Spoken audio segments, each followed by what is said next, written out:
साथियों, हमारी सरकार सोयाबीन किसानों को संकट से उबारने को अलग से 5,000 रुपये दे रही है।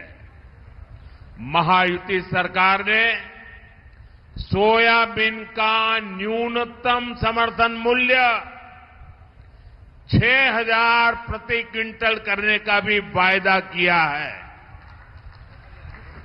जाहीरनाम्यामध्ये महायुतीच्याही तशा पद्धतीने आम्ही घोषित केलेला आहे।